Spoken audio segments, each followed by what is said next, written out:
Oui, Donc nous pouvons commencer. Merci. Alors, mes chers collègues, nous poursuivons les travaux de notre commission d'enquête en recevant Monsieur Dominique Vienne, président du Césaire de France et président du Césaire de La Réunion. Monsieur le Président, je vous rappelle que notre commission d'enquête a été constituée à la demande du groupe communiste républicain citoyen écologique et Kanaki. Elle a débuté ses travaux le 27 janvier dernier et ma collègue Evelyne Corbière-Namenzo en est la rapporteure. Nos auditions ont débuté la semaine dernière, notamment en recevant 3 anciens DGOM, des universitaires et des responsables d'administration. L'objet de nos travaux est de comprendre la persistance, voire l'accroissement des inégalités dans les Outre-mer, notamment en matière de formation, en matière d'emploi, de revenus et de partage de la richesse. Nous souhaitons saisir les causes profondes de ces inégalités économiques et sociales, à la fois entre les territoires ultramarins et la France hexagonale, mais aussi des sein des sociétés ultramarines marquées par des écarts de revenus et de patrimoine plus importants. Certaines inégalités résistent depuis trop longtemps aux politiques conduites par l'État et les territoires, ce qui laisse penser qu'elles ont un caractère systémique. Sans doute souhaiteriez-vous réagir au choix de ce qualificatif qui échappe à l'action publique. Nous sommes également intéressés par les réussites de certaines politiques afin d'identifier les conditions qui ont pu y présister et comment les reproduire. Monsieur le Président, vous intervenez régulièrement dans le débat public sur les Outre-mer, ou pour utiliser un terme qui vous est cher, la France océanique. Vous exprimez régulièrement vos préoccupations en faveur d'un développement économique et social durable pour ces territoires. En début d'année, vous avez publié une tribune dans laquelle vous appeliez à faire circuler la valeur sur les territoires. Votre constat étant d'une part trop importante de la population reste à l'écart de la création de richesses et qu'une partie de la valeur créée ne reste pas. Nous serions naturellement très intéressés de connaître vos propositions pour faire circuler la valeur économique et contribuer ainsi à réduire les inégalités outre-mer. Alors je souhaite maintenant vous rappeler que cette audition est diffusée en direct sur le site internet du Sénat. Je vous rappelle qu'un faux témoignage devant notre commission d'enquête serait passible de peine prévue aux articles 434-13, 434-14 et 434-15 du Code pénal. Monsieur Vienne, je vous invite maintenant à prêter serment, à dire toute la vérité, rien que la vérité, en levant la main droite et en disant « je le jure ».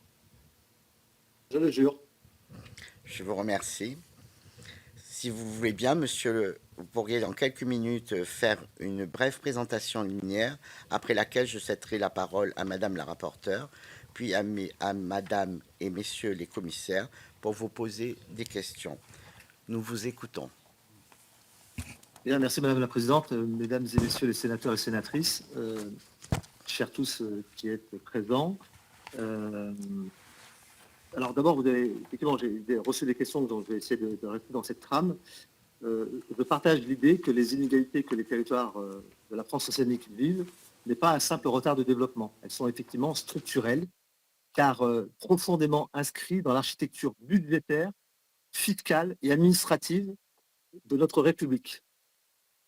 Elles sont aussi structurelles parce qu'elles dépendent de nos modèles économiques actuels qui sont fondés sur la dépendance à l'importation et sur une relation nord-sud. Et ce modèle tend à reproduire les écarts dans la durée. Évidemment, corriger ces éléments structurels sont à mener, mais il me paraît, dans les travaux des Césaires de la Réunion notamment et dans les Césaires ultramarins, une nécessaire transformation de ces mécaniques qui entretiennent la dépendance. Alors, de mon point de vue, c'est que mon point de vue de Césaire de la Réunion, plus que de qualifier les inégalités, il faudrait construire les solutions qui nous mettent en capacité et en égalité de chances économiques pour donner un avenir à nos territoires et à nos habitants.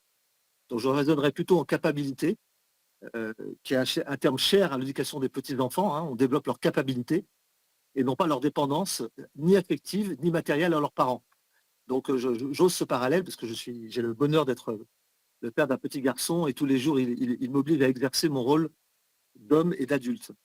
Euh, donc je commencerai en vous disant oui, quand on est ultramarin, quand on est membre, habitant de la France océanique, évidemment que nous ne pouvons que constater cette systématisation dans l'architecture budgétaire, fiscale et normative et administrative. Preuve en est, c'est que nous demandons tous dans nos casquettes respectives qu'il y ait un réflexe outre-mer, que ce soit au niveau de l'Europe ou de la nation. Donc on voit bien que ce réflexe, c'est pour combattre cette architecture structurelle de la République vis-à-vis de ces territoires éloignés, de cet archipel de France que moi j'aime à appeler la France océanique. Dans votre question, il y avait aussi, est-ce que ces inégalités sont propres à nos territoires? Est-ce qu'on ne peut pas en constater dans des territoires ruraux? Moi, je pense que nos indicateurs sociétaux, nos écarts sociétaux, nos écarts structurels, accès à l'eau, mobilité collective. Je rappellerai que les transports express que l'Hexagone dispose ont été construits par l'État et transférés aux régions ensuite, avec des enjeux de renouvellement et de maintenance, certainement. Hein. Mais nous, on doit les construire sur nos propres budgets, alors que nous avons des écarts sociétaux qui sont colossaux. Donc c'est un paradoxe de cette architecture républicaine que j'ai qualifiée il y a quelques instants. Et écart économique. Donc voilà le triptyque qui effectivement gangrène nos territoires de la France océanique, les écarts sociétaux, les écarts structurels et les écarts économiques. Je rappellerai aussi, c'est un document de l'AFD qui date du 7 juillet 2023, que je mettrai à disposition de la commission, qui montre qu'entre 1970 et aujourd'hui, on a résorbé 30% d'écart du PIB, parce que nous étions à 70%. Mais aujourd'hui, il nous reste encore 40% d'écart à résorber. Donc on voit qu'en 70 ans, on a résorbé, c'est pas moi qui le dis, hein, c'est une étude de l'AFD sur son terme exact, excusez-moi, je le retrouverai, modélisation des trajectoires de croissance des Outre-mer. Vous voyez, ils ont été jusqu'à les modéliser. Donc oui, ces écarts, ils sont profondément sur des inégalités de revenus, puisqu'il y a autant une justice sociale qui a été obtenue dans les années 94 avec un certain nombre d'égalités qui ont été obtenues, mais aujourd'hui, la justice économique, c'est-à-dire les revenus issus du travail, ne sont pas assez forts par rapport au taux d'emploi. Donc nous sommes sur une dépendance de revenus, de transferts, de la solidarité, donc ça crée des écarts de pouvoir d'achat. Il y a une étude du CESER qui le démontre avec l'INSEE, 75% des écarts de niveau de vie avec l'Hexagone proviennent de la faiblesse des revenus, 25% des niveaux de prix. C'est important de l'entendre. Nous l'avons étayé, c'est dans des documents qui sont à votre disposition. Alors, nous, on pense, on y a travaillé, hein, évidemment, pour résorber ces inégalités d'écarts sociaux, il faut travailler sur le développement économique, sur les revenus issus du travail, sur la régulation économique, qu'on fait les rapports de l'autorité de la concurrence, et sur les prix. Mais c'est un « et » de 4 déterminants. Ce n'est pas que les prix.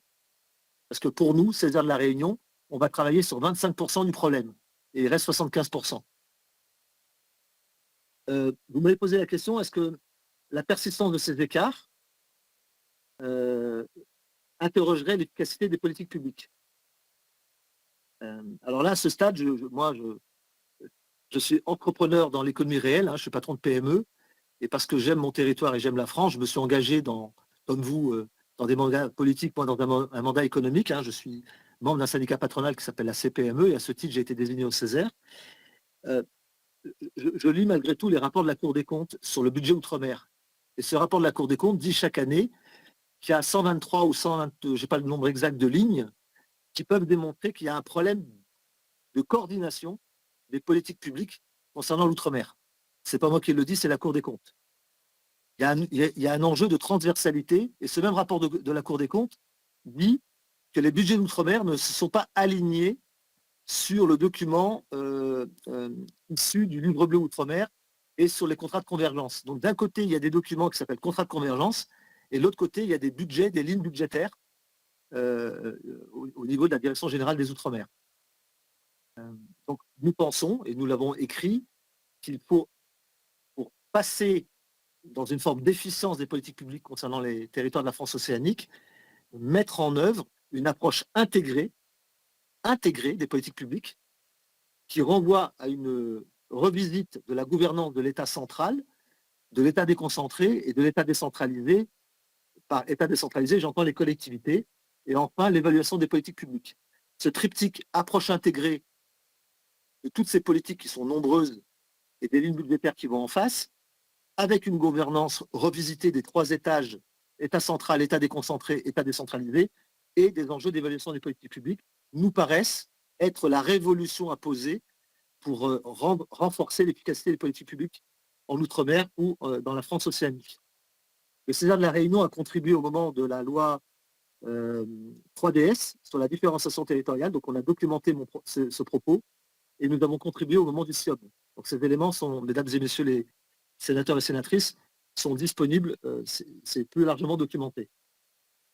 Question, est-ce que la loi de programmation relative à l'égalité outre-mer, dit ROM, et les contrats de convergence qui vont avec, ont osé le rattrapage fixé à 10.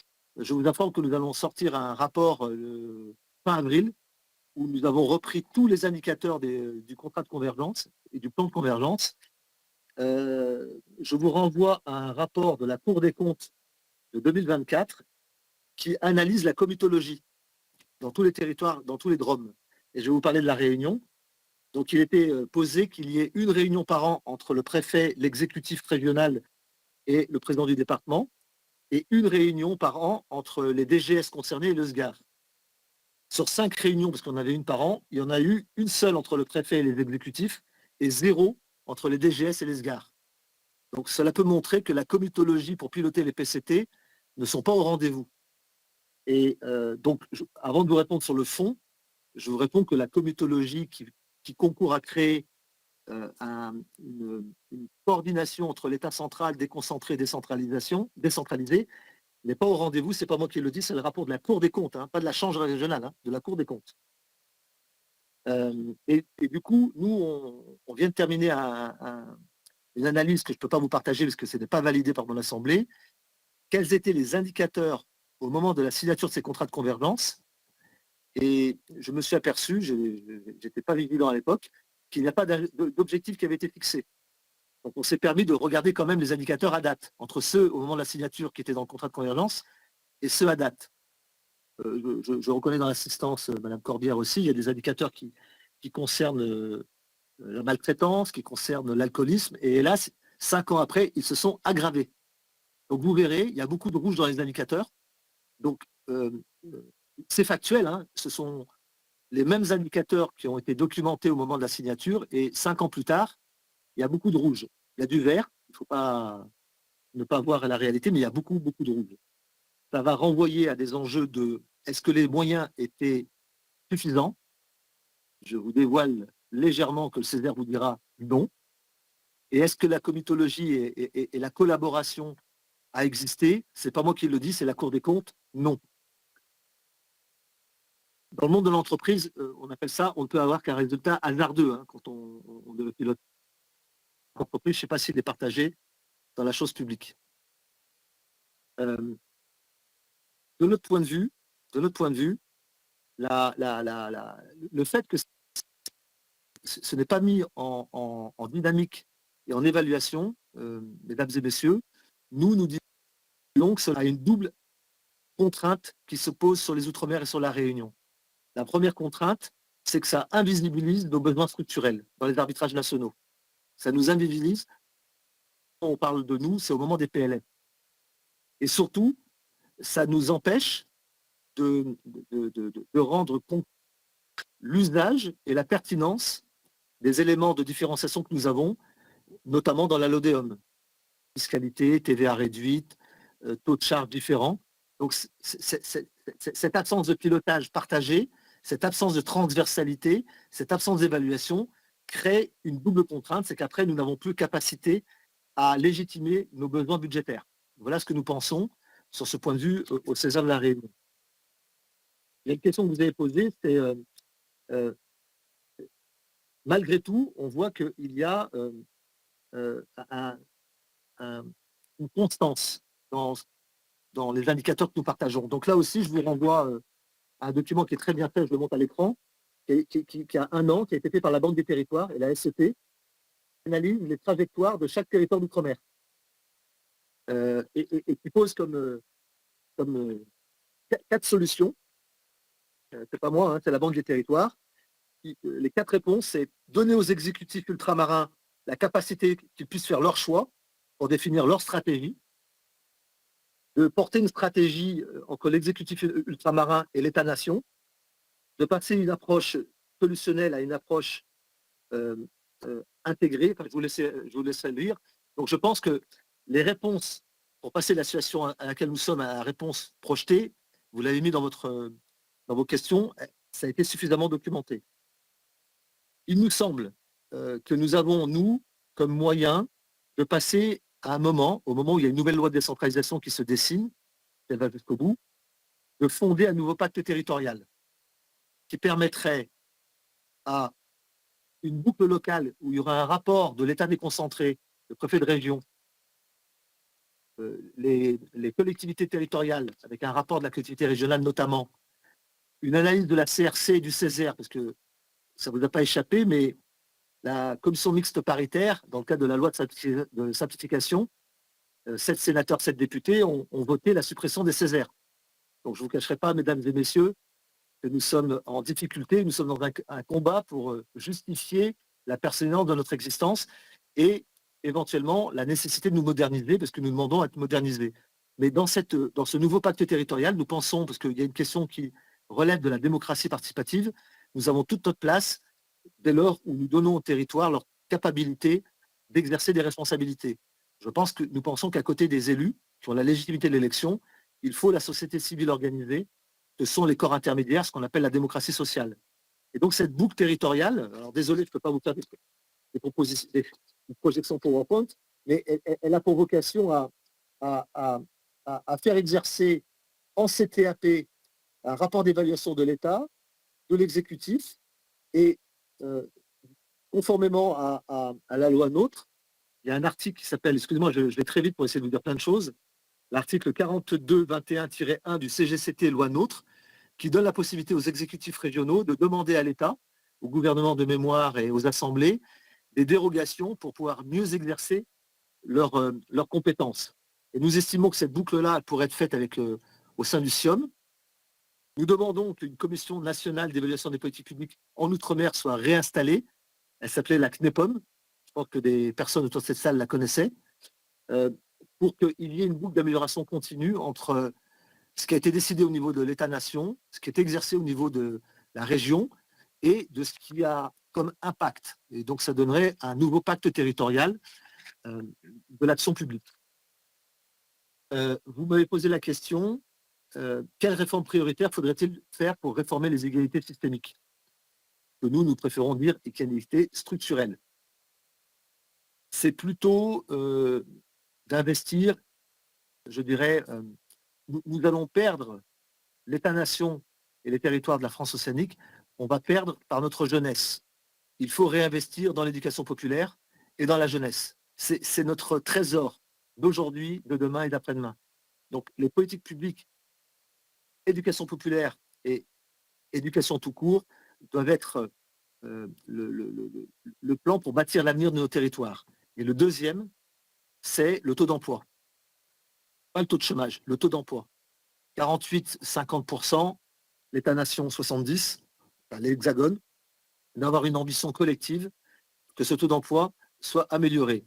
Je mets à l'oreille et à la sagacité des parlementaires que vous êtes que quand l'État a sorti la loi plein emploi, il a fixé un taux de chômage de 5%, mais il parlait de l'Hexagone. Je vous invite à regarder dans les documents de la loi plein emploi, il n'y a pas de déclinaison pour les territoires de la France océanique sur le taux de chômage à atteindre. Pour vous donner la visibilisation culturelle que nous avons. Alors, même si par les taux de chômage, on peut faire la conversion en taux d'emploi, hein, mais imaginez-vous que la loi plein emploi qui date de 2023 ne donne pas de chiffres pour les Outre-mer. Vous m'avez posé la question, effectivement, c'est une chose qui m'est importante. Dans ce pilier économie, c'est de créer la relocalisation de la valeur. Donc, je vous donne c'est une étude qui a été faite en 2017, qui s'appelle Réel, réenraciner l'économie locale, et elle va être réactualisée par la région Réunion, la Réunion Développement et France Travail. c'est dans l'atterrissage, c'est que ça soit livrable en septembre. À La Réunion, il y a 30 milliards d'euros de flux, on va dire, de facturation. Sur ces 30 milliards d'euros, il y a un angle mort, c'est valable pour les autres territoires, il y a un angle mort, c'est les fuites économiques. Alors, je vais essayer de vous donner un parallèle qui volontairement peut vous paraître décalé. Aujourd'hui, ça ne vous échappe pas que nous importons les véhicules parce que nous ne fabriquons pas des véhicules à La Réunion. Si par une politique publique, vous créez du transport collectif ou vous créez des coworking partagés financés par les employeurs, moi qui suis employeur, sur les 4 points cardinaux de l'île, cela permet à mon collaborateur de ne plus avoir besoin de se déplacer et donc, dans une forme de télétravail, vous substituez un bien importé par une valeur de service. La relocalisation, c'est de faire un re-engineering de tous vos flux et de voir s'il n'y a pas une façon de faire différemment. Je vais vous donner un autre exemple qui est plus simple. Dans le code APE des fabricants de confitures, 11 millions d'euros de chiffre d'affaires, 6 millions d'euros d'intrants, parce qu'aujourd'hui, on fabrique de la confiture parfois avec des fruits qui ne sont pas locaux. Donc, s'il y a une politique publique pour réorienter les consommateurs vers des fruits de saison de la Réunion et locaux, vous relocalisez cette part qui aujourd'hui est importée. Donc aujourd'hui, l'étude réelle que nous avons menée, elle s'attaque à 323 codes APE, qui sont les 80% des secteurs qui représentent le plus grand nombre de ces flux. Et à coût zéro, puisque là, ce n'est pas plus d'argent public, c'est les flux existants, comment on les relocalise sur le territoire. Pour information, si on relocalise 10% des fuites économiques aujourd'hui, ça représente, il y a 7 milliards de fuites, hein, ça représente 700 millions d'euros. Si vous mettez un emploi à 50 ou 100 000 euros, vous relocalisez 7 000 emplois. J'y vais vraiment à la hache, hein. Excusez-moi, c'est pour être dans la rapidité de mon intervention. Je terminerai cette intervention. Vous m'avez posé la question sur les inégalités de revenus. Est-ce qu'ils sont plus élevés en Outre-mer? De vous dire qu'aujourd'hui, un des chantiers, ça a été mis dans beaucoup de rapports, c'est que tous les salariés du privé puissent être couverts par une convention collective. Aujourd'hui, dans la presse réunionnaise, le secteur du transport des personnes vient de signer un accord régional interprofessionnel. Donc, dorénavant, quand il y a des délégations de services publics avec un transporteur et qu'on change de transporteur, il y aura une obligation que les salariés soient couverts par une convention collective. Il y aura d'ailleurs un 13e mois, hein, c'est dans la presse locale. Hein. Donc oui, il faut aller et prolonger les salariés qui ne seraient pas encore couverts par une convention collective, pour ceux qui ont un travail. Mais il faut aussi s'occuper de ce travail par la relocalisation de la valeur, comme je vous l'ai exprimé. Un chiffre qui est frappant, à La Réunion, il y a 5 déciles, 5 fois de la population réunionnaise qui ont des niveaux de rémunération différents. Il y a 60% de la population qui ont un revenu maximum de 1 440 euros et 40% de la population qui a un revenu au-dessus. Pour votre information, c'est une étude de l'INSEE. Les 3 fois 20% de la population ont 30% de pouvoir d'achat en moins que les 40% de la population qui ont le pouvoir d'achat nécessaire pour acheter les biens de consommation qu'ils estiment. Donc aujourd'hui à La Réunion, il y a un sentiment d'injustice, et en Outre-mer, hein, plus que du pouvoir d'achat, un sentiment d'injustice qui limite les possibilités d'accéder aux biens de consommation et à la société dans laquelle nous vivons. Donc oui, à La Réunion, il y a 5 déciles de 20%, il y a 60% qui n'ont pas la capacité de pouvoir d'achat liée à la faiblesse des revenus, confère la faiblesse des revenus issus du travail. Et la dernière question qui m'était posée, c'est 80 ans après la départementalisation et la promesse, on observe une montée en puissance de la différenciation statutaire ou normative. Pour le César de la Réunion, nous estimons que 80, c'est le rapport que nous allons sortir fin avril, la départementalisation nous a donné un pacte des droits fondé sur l'égalité juridique et la promesse sociale. Et on ne peut pas dire que la promesse sociale n'a pas été au rendez-vous. La résorption des habitats insalubres, le niveau de mortalité des enfants, le niveau de taux de mortalité des hommes et des femmes. On a des chiffres et de l'éducation, de la santé, c'est des progrès phénoménaux. Il nous reste aujourd'hui euh, après ses 80 ans, à s'attaquer au pacte des capacités. C'est comme ça que nous l'appelons au César de la Réunion. C'est à la capacité à avoir, et c'est pas que les libertés locales d'une décentralisation, d'une quatrième décentralisation, hein. C'est la capacité de l'effectivité de nos compétences, la capacité des moyens nécessaires et la capacité d'avoir une différenciation d'exercice dans notre zone. Donc, nous disons qu'il faut passer d'un pacte des droits à un pacte des capacités et qu'il ne passe pas forcément, c'est un point de vue du César de la Réunion, hein, par un enjeu immédiatement statutaire, institutionnel. Ce n'est pas le point de vue de notre Césaire. Euh, et enfin, oui, vous m'avez questionné là-dessus, nous sommes promoteurs qu'il faut un acte de... Il faut poser et organiser la démocratie locale permanente. On ne peut pas, dans nos sociétés insulaires et ultramarines, considérer que la respiration démocratique, c'est le temps des élections. Il faut organiser, et ça ne peut pas être que des exercices de participation directe des citoyens. Il faut organiser par de la redevabilité, des exercices d'évaluation, par de la concertation avec les consultatifs existants, les CESER, les comités de développement au sein des EPCI. Il faut organiser le dialogue, la confrontation des idées, et non pas l'affrontement dans la rue, et organiser la redevabilité par la transparence de l'évaluation. Voilà, de manière très dense, trop dense certainement, ce que je pouvais partager avec vous par rapport à vos questions. Je vous remercie, Monsieur le Président, pour ces propos effectivement très denses, mais très intéressants. Et je vais laisser la parole maintenant à Madame Corbière, la rapporteure, pour vous poser des questions. Merci Madame la Présidente. Monsieur le Président, bonjour, merci d'avoir répondu à notre invitation et merci également pour l'exposé que vous nous avez fait. Effectivement, très dense, très fourni, avec beaucoup de références à de la documentation que nous reprendrons avec beaucoup d'attention. Moi, je voulais simplement vous redire que le cadre dans lequel nous inscrivons, c'est bien celui d'une commission d'enquête où nous faisons le constat d'inégalités persistantes, ces inégalités qui nous paraissent accablantes, puisque quel que soit l'océan sur lequel on se positionne, nous constatons dans les territoires d'outre-mer des taux de chômage, de pauvreté importants, des difficultés d'accès aux services publics, une surmortalité infantile. Ça marche. Pardon. Une surmortalité infantile, un décrochage scolaire aussi important, une prévalence accrue de certaines pathologies chroniques. Et nous notons que, bien que héritées de l'histoire, ces inégalités sont produites et reproduites dans des systèmes qui persistent, un modèle de développement et des politiques publiques qui nous semblent inadaptées aux réalités locales. En tous les cas, c'est sur ce constat que nous nous retrouvons autour de cette commission d'enquête.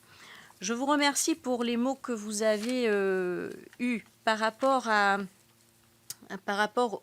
l'inefficience des politiques publiques et au constat que vous avez fait et qui était en filigrane de vos propos, c'est-à-dire la non-évaluation, le manque d'évaluation, qui fait que effectivement nous manquons d'indicateurs et que du reste au moment des décisions sur les budgets alloués à nos territoires en outre-mer, nous n'avons pas la donnée suffisante, en tout cas actualisée, pour justifier des besoins importants pour, on va dire, changer le cap. Ma question, elle tournera. Ma première question, c'est sur l'invisibilisation. Vous avez parlé d'invisibilisation à différents niveaux de votre propos. J'aimerais bien que vous puissiez revenir sur ce sujet. Vous voyez bien, nous avons peut-être une petite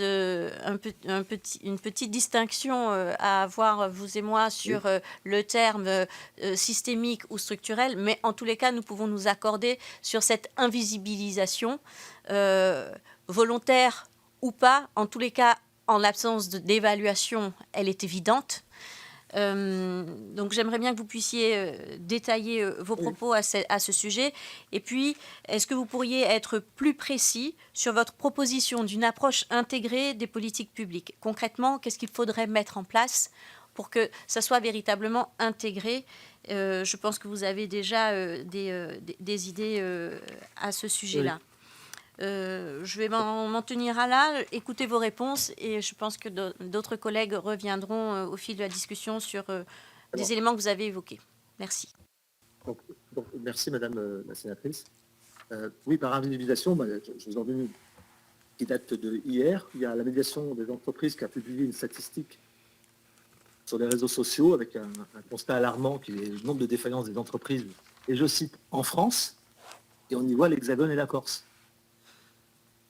Et je peux vous en donner d'autres. Hein. Je vais vous en donner un deuxième. Il y a 15 jours, le ministère, j'ai oublié le nom parce que ça change souvent, qui est en charge des transitions écologiques, et l'ADEME, publie un rapport sur l'usage de la biomasse en France. C'était un rapport sur la biomasse sur la France hexagonale. Et donc, du coup, cette invisibilisation fait que nous, quand on a besoin de budget pour nos transitions, on lui dit « Ah ben non, faut que ça soit sur le budget des Outre-mer, parce qu'on n'est pas dans l'ensemble républicain. Et nous ne sommes jamais dans... alors, vu que je commence à être d'un certain âge, j'ai eu le droit d'abord à des difficultés statistiques, mais je pense qu'en 2026, on ne peut plus nous l'opposer à l'ère de l'open data et de la digitalisation.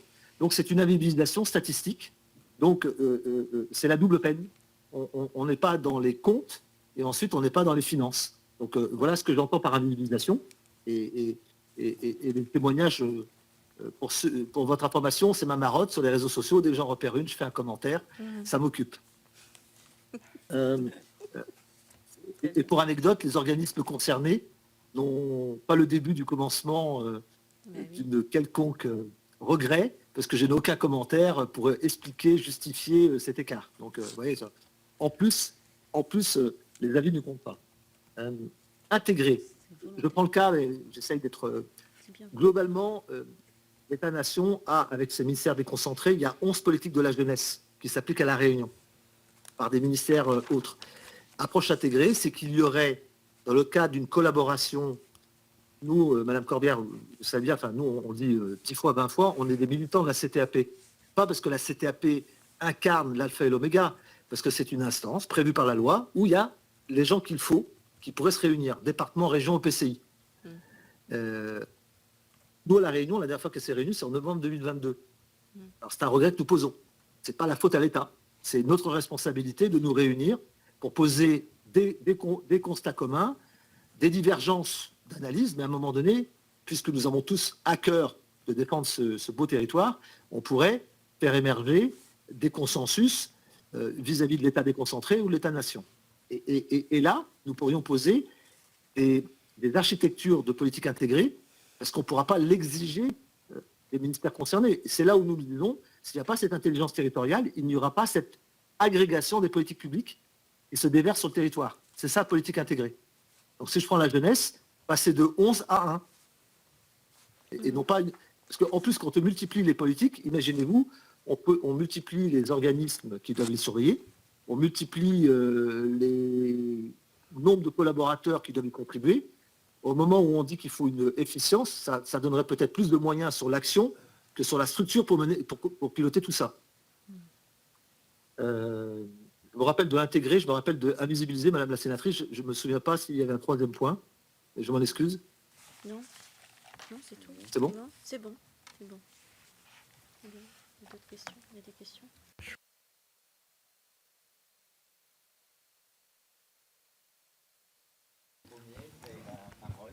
Oui, moi j'ai bien aimé votre expression. On n'est pas dans les comptes, on n'est pas dans les finances. Moi je dirais d'abord on n'est pas dans les esprits avant d'être dans les comptes. Et ce qui est symptomatique des ministères, on le voit souvent dans les travaux de la délégation, c'est multiplié puissance 10 chez nos concitoyens. Un sujet qu'on ne peut pas comprendre quand vous parlez de la comitologie. Une rencontre annuelle en 5 ans entre le préfet, président de région, président du département. C'est quand même pas la mer à boire. Et 0 au niveau des directeurs généraux. Mais comment c'est possible sur un territoire qui est quand même pas énormément? Comment c'est possible? Ça, c'est une incompréhension totale. Puis un dernier point, je partage, on l'a vu déjà hier soir, effectivement, moi je partage votre avis sur le fait que c'est tout ce qui est éducation et jeunesse qui doit être absolument une priorité absolue par rapport à l'avenir et au long terme. Merci. Madame, Monsieur le Président, j'ai noté deux choses. Vous avez parlé de politique publique inefficiente et d'importance de permettre aux acteurs du territoire, quels qu'ils soient, de pouvoir agir.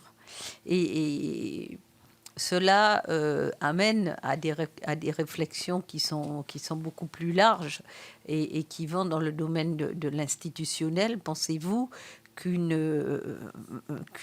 révision institutionnelle pourrait permettre un meilleur développement des territoires ultramarins et arriver à long terme gommer ces inégalités une bonne fois pour toutes? Écoutez, merci, Madame la sénatrice.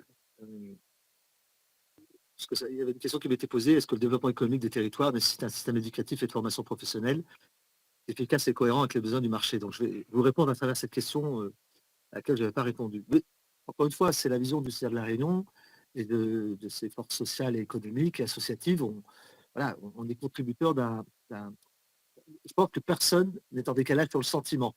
Après, c'est comment traduire ce sentiment en réalité qui peut nous donner, selon nos vécus et nos parcours, des différences, mais je ne crois pas qu'il y a de différence sur le sentiment qu'il y a entre la capacité de l'État central de valoriser, d'utiliser et de magnifier ces territoires que moi j'appelle France océanique.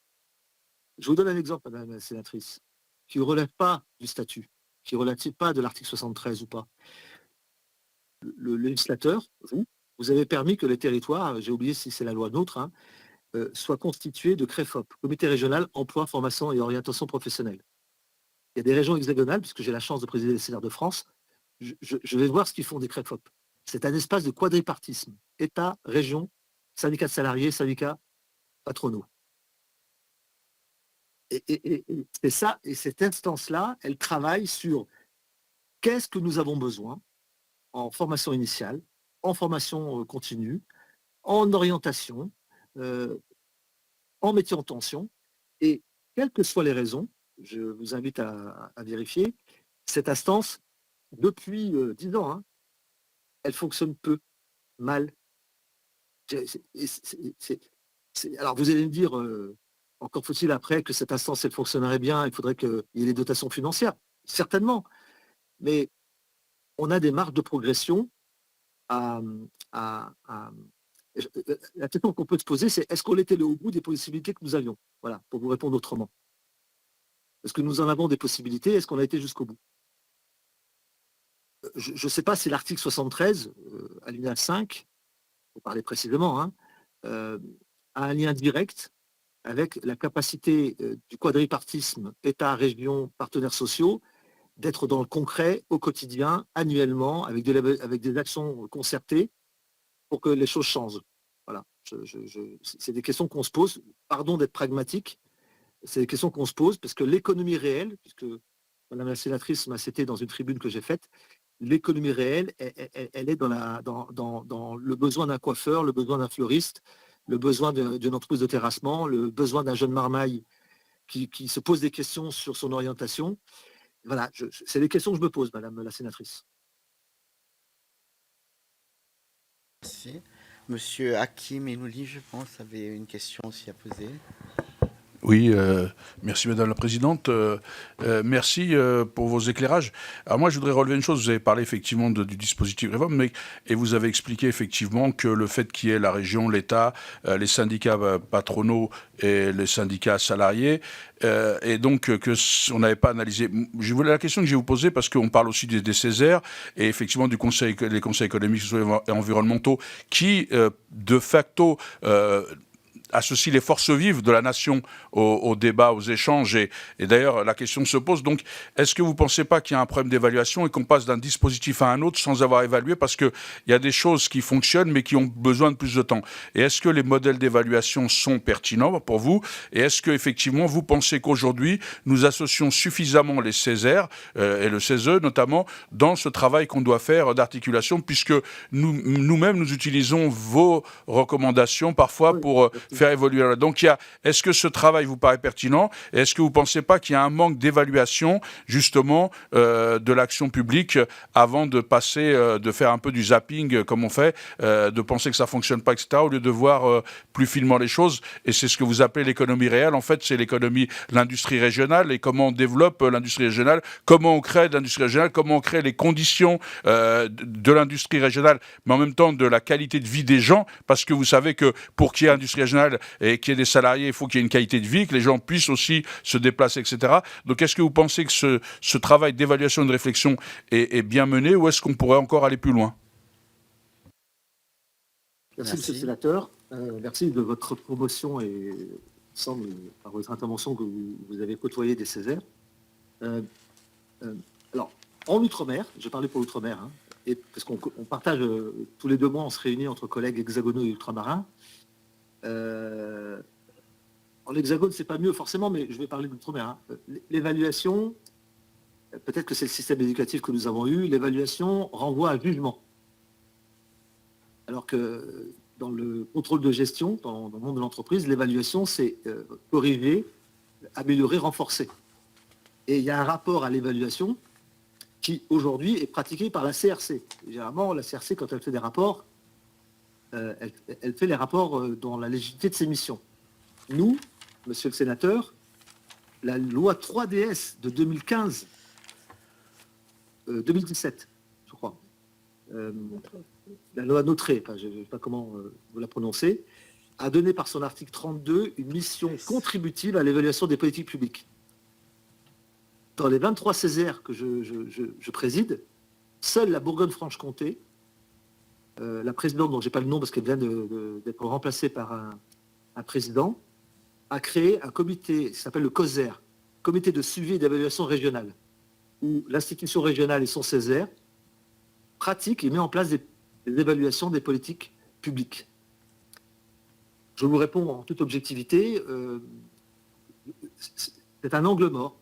J'ai sous les yeux, parce que j'ai 2 sénatrices de l'île de la Réunion que je connais bien à l'écran, mon prédécesseur, qui est M. Jean-Raymond Mondon, a fait un rapport au moment des États généraux de l'Outre-mer, qui est sous ma table là, et qui en 2009 disait qu'il faut une instance d'évaluation des politiques publiques. C'était il y a 17 ans. Donc je vous confirme qu'il faut une instance. Qui doit la faire? Où est-ce qu'elle doit être faite? Par qui? Je pense que ça doit être de l'intelligence collective. Ça ne peut pas être sous l'angle où on est mis à défaut. Je pense que, pardon monsieur le sénateur, je me permets une distinction académique, on ne parle pas assez de l'évaluation d'impact. Souvent, nous, on voit des rapports d'activité, d'évaluation, on avait prévu 100, on a fait 99, mais il n'y a pas assez d'évaluation d'impact. C'est-à-dire, est-ce que la politique publique a changé le taux de NEET, c'est-à-dire le taux de jeunes qui sortent sans éducation, sans diplôme? Est-ce que la politique publique a réduit le taux d'alcoolisme? Cette évaluation d'impact, elle manque dans nos territoires, je vous le confirme. Je vous remercie, Monsieur le Président. Madame la rapporteure, une autre question, peut-être? Oui. Merci, merci Madame la Présidente. Merci, Monsieur le Président, pour votre éclairage. J'aurais 2 questions. La première porte sur la jeunesse, puisque c'est un sujet qui vous tient à cœur et c'est un sujet aussi sur lequel, c'est une thématique sur laquelle nous axons nos travaux. Selon vous, dans quelle mesure l'action publique prend-elle réellement en compte, ou peut-elle prendre en compte, les héritages historiques et institutionnels? Je veux parler précisément de la langue, de la géographie de nos territoires, par rapport aux politiques qui touchent les politiques qui ciblent la jeunesse. Et peut-on lutter efficacement contre les inégalités sans intégrer ces héritages dans la conception des politiques publiques.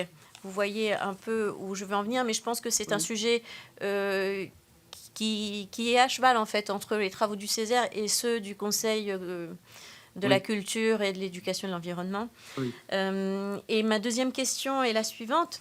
Quel est votre sentiment sur les grands dispositifs historiques qui sont la défiscalisation, les exonérations de charges, les surrémunérations et l'octroi de mer, globalement tout ce qui a été mis en place pour lutter ou en tout cas contrebalancer les problématiques de la vie chère. Faut-il selon vous les réformer et si c'est le cas, comment et dans quelle mesure? Voilà, merci. D'accord.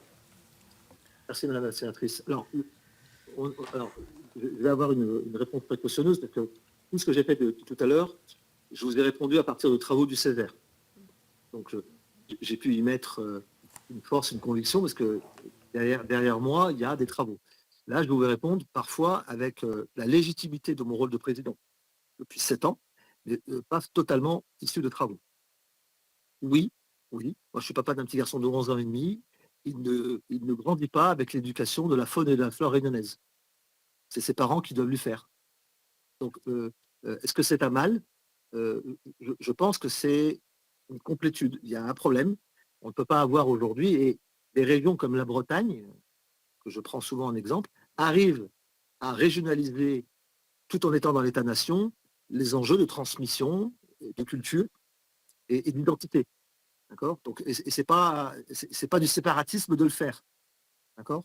Donc, avoir cette richesse culturelle dans un État-nation, je pense qu'on a besoin de le réorganiser, puisque on est encore les enfants de Jules Ferry, enfin de l'école de M. Ferry.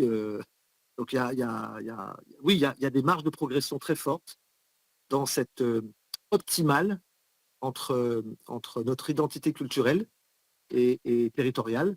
Moi qui ai eu la chance d'aller en Guyane, en Polynésie, qui peut ne pas savoir qu'il y a des peuples premiers? Donc, donc oui, oui, oui, oui, oui, oui, oui, oui. Il faut, et il y a des enjeux, Madame la sénatrice. Nous avons pu rencontrer, nous, des profs d'histoire à La Réunion via le CCE. Pour les collègues hexagonaux, c'est un conseil de la culture et de l'éducation qui est à côté du Césaire, parce que, contrairement à l'Hexagone, nous avons encore un conseil de la culture et de l'éducation. Oui, les profs d'histoire géo de La Réunion disent qu'ils ne peuvent pas enseigner dans le programme national la faune et la flore réunionnaise. Donc voilà, c'est une vérité très, très, très concrète. Vous m'avez parlé de grands outils. Je pense, et ça renvoie à la question de l'évaluation des politiques publiques que vous nous avez posée précédemment, il est impératif que, en accord avec l'État-nation, nous puissions avoir les moyens de pratiquer ensemble une évaluation de ces dispositions, y compris dans des instances, monsieur le sénateur tout à l'heure l'a dit, au Césaire, il y a tous les partenaires sociaux, il y a toutes les forces vives, parce qu'aujourd'hui, dès qu'on parle de l'octroi de mer, dès qu'on parle de la vie chère, c'est des rapports qui viennent de Paris. Madame la sénatrice, je vous en donne la dernière, je viens d'apprendre par mon syndicat national, la CPME, que la DGE, il y a une semaine, lance des réunions sur la vie chère en centrale. Donc, si je n'étais pas adhérent à la CPME nationale, je ne savais pas qu'il y a une comitologie sur la vie chère qui est lancée par la DGE. Donc, et dès que c'est fait en centrale, Madame la sénatrice, c'est pas à vous, aux ultramarins de cette pièce, que je vais apprendre qu'il y a tout de suite un délit de faciès, qu'on a trop d'argent dans nos poches et qu'il faut du rabotage. C'est pas à vous que je vais apprendre ça. Voire même, je vais oser vous citer Madame Brigitte Girardin. Nous sommes des personnes qui pleurons la bouche pleine. J'ai bien dit Brigitte Girardin, pas Annick.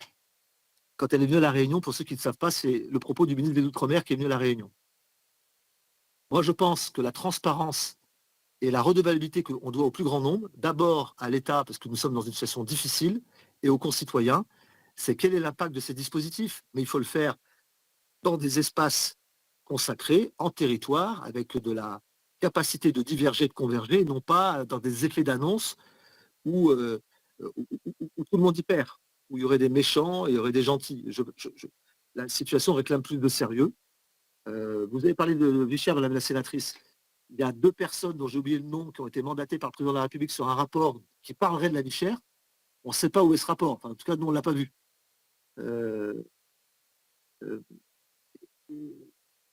qui a été rencontré, quelles sont les bases statistiques. Voilà, donc je pense, Madame la sénatrice, que l'évaluation des politiques publiques doit passer par ce moment où il y a des impacts qui sont posés et acceptés de toutes les parties. Voilà ce que je vous propose d'entendre, mais de ne pas travailler avec de l'émotionnel ou avec de la subjectivité. Nos territoires aujourd'hui ont des indicateurs sociétaux qui sont dans un tel état qu'on ne doit pas ralentir, on doit au contraire accélérer vers une prospérité qui soit partageable par le plus grand nombre, et en incluant la jeunesse et les personnes qui aujourd'hui sont sur le banc et sur les côtés de cette cohésion sociale qui abîme nos sociétés ultramarines.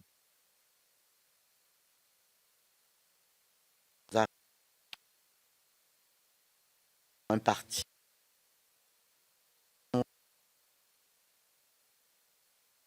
Je ne vous entends pas, Madame la sénatrice. Je ne vous entends pas. Oui. Voilà. Monsieur le Président, nous arrivons à la fin du temps imparti, puisque nous avons encore une table ronde après par la suite. Je vous remercie vraiment pour cet exposé très dense. Et bon, nous avons, c'est vrai que vous avez rappelé pas mal de documentation que nous allons effectivement nous en saisir de cette documentation. Et par contre, si vous avez d'autres propos pour nous éclairer, n'hésitez pas à nous les envoyer, nous les adresser par écrit. Ça sera fait, Madame la sénatrice. Nous vous remercions. Merci à vous, bonne suite. Au revoir. Merci.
Bonjour, vous m'entendez? Oui, bonjour. Bonjour, donc Je- nous attendons Monsieur Belmar, qui n'est pas encore en Ok. ligne alors. Monsieur Abdou Daalani, vous nous entendez? Oui, j'entends très bien. Merci. Et Monsieur Franck Krivski, excusez-moi si je prononce mal. Vous nous entendez? Donc, il n'y a que Monsieur Alors moi, je suis Monsieur Wachter Daalani. de la Guadeloupe. Bonjour à tous, je suis Monsieur Wachter. Qui- Oui, on vous en précisez-le qu'on l'entend. Je vais m'assurer que vous m'entendez. Oui, on vous entend, mais faiblement, hein.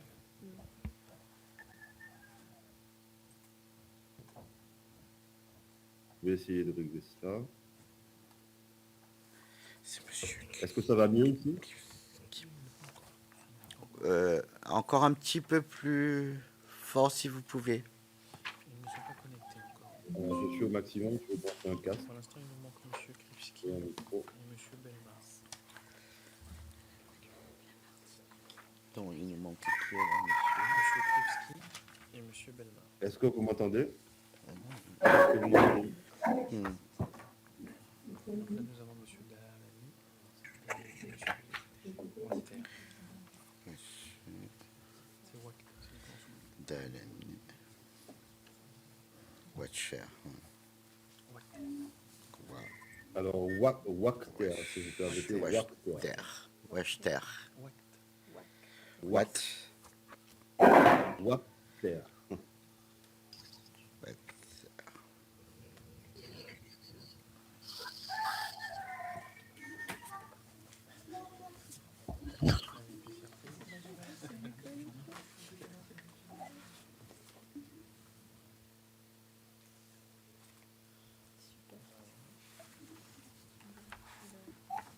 Ça doit être Monsieur.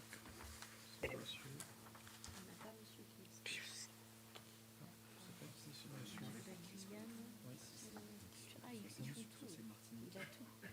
La culture et l'éducation aussi.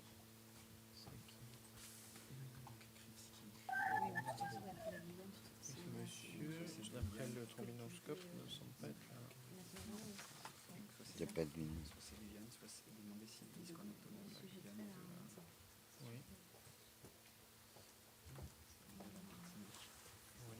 Il faudrait que le monsieur qui vient de se connecter nous précise à quel titre. Oui. Qui est-il? Parce que bon. Alors, je